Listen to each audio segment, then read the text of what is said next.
Salut les chouchous. Salut les loulous. Non, je ne suis pas à faune. Je vous le dis en chuchotant, hier soir, je vous ai fait une vidéo alors que j'étais en tenue de soirée, enfin on se comprend, pyjama, pour vous présenter ce bijou, ce recueil bijou qui s'appelle Le Cuistot du Shabbat. Et je l'ai gardé dans les mains aujourd'hui, je l'ai lu, je l'ai parcouru, je l'ai touché, je l'ai ressenti. Ce qui est extraordinaire, c'est qu'en le lisant, j'ai immédiatement voyagé à Mogador. Pourquoi j'ai voyagé à Mogador? Bien parce que mes deux grands-mères étaient d'origine mogadorienne, toutes les deux nées à Mogador. Ensuite, mon père et ma mère étaient made in Mogador et toute la famille de mon père, des El Grissi, au complet, était made in Mogador. Et ce que je peux vous dire, et que les jeunes ne savent pas, c'est que les Mogadoriennes étaient belles, séduisantes, propres, ordonnées. Elles avaient des armoires qui ressemblaient à des linéaires de boutiques de luxe. Elles avaient beaucoup de qualité, mais elles avaient un défaut mortel, celui de se prendre éternellement pour des Bocuse, des guides Michelin. Et donc, quand les Mogadoriennes devaient se rendre à une fête, on était certaine que ce serait par elles que la critique passerait. Les truffes étaient toujours un peu sableuses, peut-être parce que pas achetées assez cher ou mal nettoyées par cette cuisinière au rabais. Et je vous passe les détails sur ce que pouvaient inventer les reines de la critique made in Mogador sur les défauts de cuisine. Et alors, ce qui est extraordinaire dans ce livre, c'est que Sami, Nessim, Cacon et Jo Cacon nous racontent des histoires, mais qui sont très made in Essaouira. Vous savez, en arabe classique, on appelle ça l'hijayat. Ce sont des contes, et ça vous emporte. Et puis quand vous arrivez à la recette, vous êtes déjà attendri par ce que vous avez lu. Alors ce soir, avant de rendre ce livre demain et de devoir m'en séparer le temps que je reçoive l'autre, j'ai absolument envie de vous parler de la façon dont Jo Cacon nous donne la recette du poisson au four. Et comme il est très précis, comme tous les Mogadoriens qui aiment la perfection, il précise loup, dorade, pajot et sard. Genre, ne va pas te hasarder à faire cette belle recette avec des sardines ou bien un poisson chipos, non. C'est un poisson de circonstance.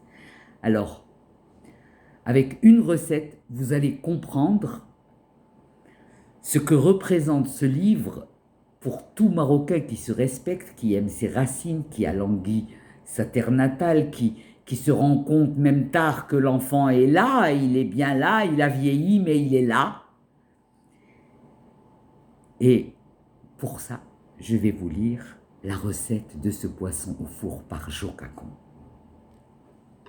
Il écrit: c'est fou l'amour des Mogadoriens pour le poisson, tu m'étonnes, une ville portuaire, jusqu'à l'anthropomorphisme. Ça c'est Jo Cacon. Un poisson au four est un poisson allongé dans un plat. En fait, il est couché sur un matelas de pommes de terre et on le caresse avec du curcuma et du paprika. Alors ma grand-mère avait une expression, lorsqu'elle voyait quelqu'un faire la cuisine, elle lui disait « Metkouj grza » ne sois pas sauvage, ne prends pas des doses folles d'un truc, tu vas le gâcher. Et donc, c'est pour ça qu'il dit il faut le caresser avec du curcuma et du paprika, parce que les épices, c'est comme tout, quand il y en a trop, on perd le goût des aliments. Il a un oreiller de rondelles d'oignon et il garde de l'ail dans son ventre. On le couvre d'un drap de coriandre. Bonjour les métaphores, bonjour la poésie. On le couvre d'un drap de coriandre, de rondelles de tomates et au-dessus, en guise de deuxième couverture.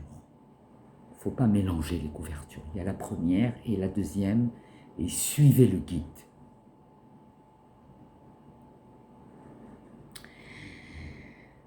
Donc on le couvre d'un drap de coriandre, de rondelles de tomates et au-dessus, en guise de deuxième couverture, des rondelles d'oignon. Il a de l'eau, un verre et demi. Là aussi, il ne faut pas avoir la main d'Oliver Twist et mettre 4 verres d'eau, c'est irrattrapable. Il ne faut pas parler au téléphone quand on fait la cuisine, ni écouter une gonzesse qui se plaint depuis 3 heures de son mec qui est parvenu depuis 2 jours. Là, vous êtes sûr que vous allez rater un truc, il n'y a pas où aller. Alors, de l'eau, un verre et demi, de l'huile aussi.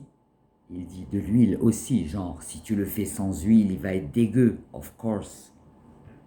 À moins de le faire mariner 12 heures dans son jus, mais ça c'est une autre histoire. C'est pas le poisson de Shabbat.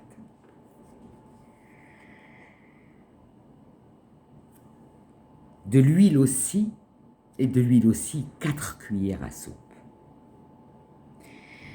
Avant de le rentrer dans sa chambre bien chaude, on le borde avec des rondelles de citron et en guise de bisou, on le saupoudre de sel délicatement, tout en lui racontant une petite histoire. C'est ainsi qu'une tante transmettait sa recette à sa mère. Et c'est ce que je vous disais hier, c'est un livre de recettes précises, mais c'est un livre où il y a de l'amour, où il y a de la culture, et vous allez découvrir de nouveaux mots, parce qu'on connaît tous des mots exclusivement en arabe. Par exemple, kharkoum, c'est le curcuma. Bon, il y en a qui le savent, il y en a qui ne le savent pas. Donc là, vous vous mettez au goût du jour.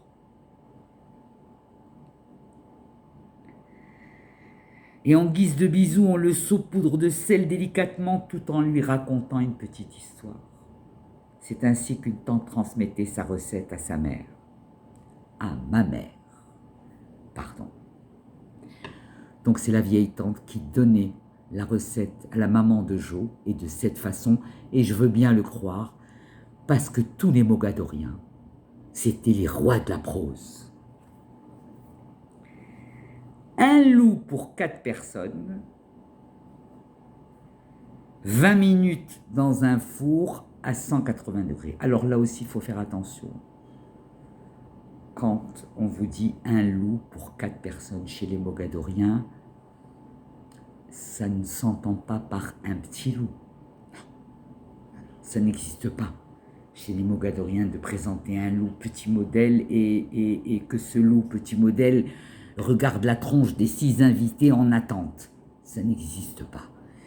Chez les mogadoriens, c'est le bain de honte, la sueur, la congestion du visage, c'est insupportable. L'eau dont a besoin le poisson pour entrer dans sa chambre, ce qui la caractérise, nous dit Bachelard, n'est pas seulement qu'elle est inodore et sans saveur, mais ça chute. Et tout le travail consiste à la réduire. Alors, comme dirait ma chère nièce quand elle était petite, avez-vous comprendu?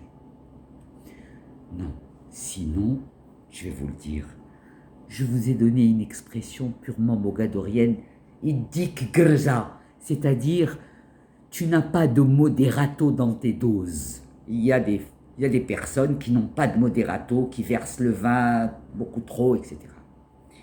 Et là, dans la cuisine, pour la réussir, pour la parfaire, il faut faire très gaffe avec les doses et les mains trop généreuses, parce qu'on peut être généreuse côté dose, mais si on est radine au fond de soi, on a tout pété pour rien dans la recette, parce qu'on y est allé trop fort. Alors, suivez le guide, suivez Joe, parce que lui, dans toutes ses recettes,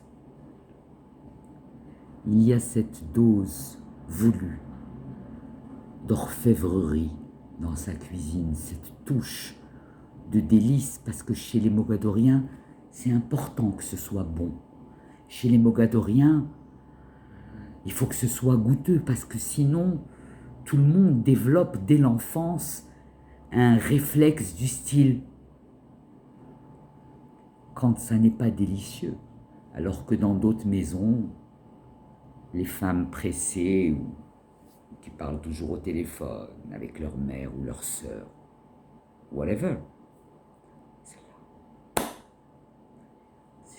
C'est un miracle quand elles arrivent à maintenir un plat à feu doux pendant 4 ou 5 heures, par exemple.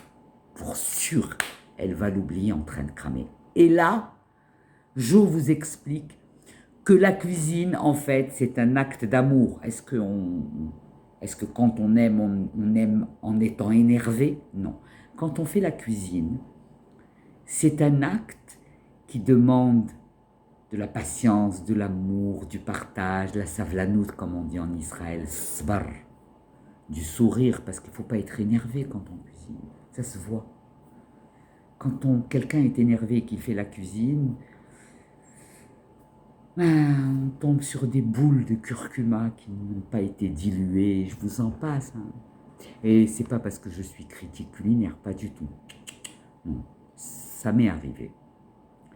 Ça m'est arrivé, et comme je ne supporte pas ce genre de clip, c'est pour ça que j'ai décidé d'éviter d'être invité. Voilà. Alors mes amis, n'hésitez pas. Je vais rebalancer le lien internet. Commandez-le. Offrez-le à vos amis. Les Marocains du monde, si vous voulez connaître la lesson 1 de l'art culinaire marocain, bchiki ou le maniki, ou bswab ou b'adab ou b'tqaliya ou b'rzana, c'est ici. Sinon, allez aux recettes où on vous explique les choses, mais on oublie de vous dire l'essentiel.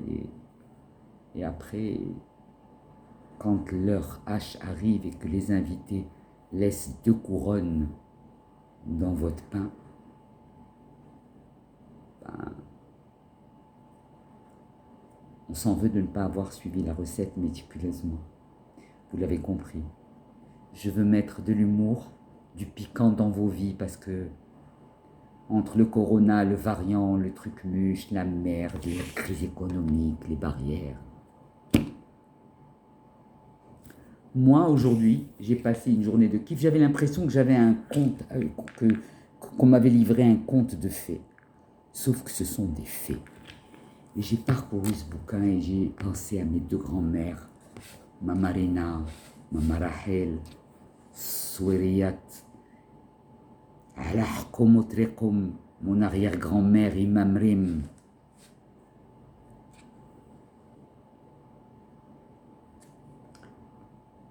Et je finis avec une des pointes d'humour de Jo.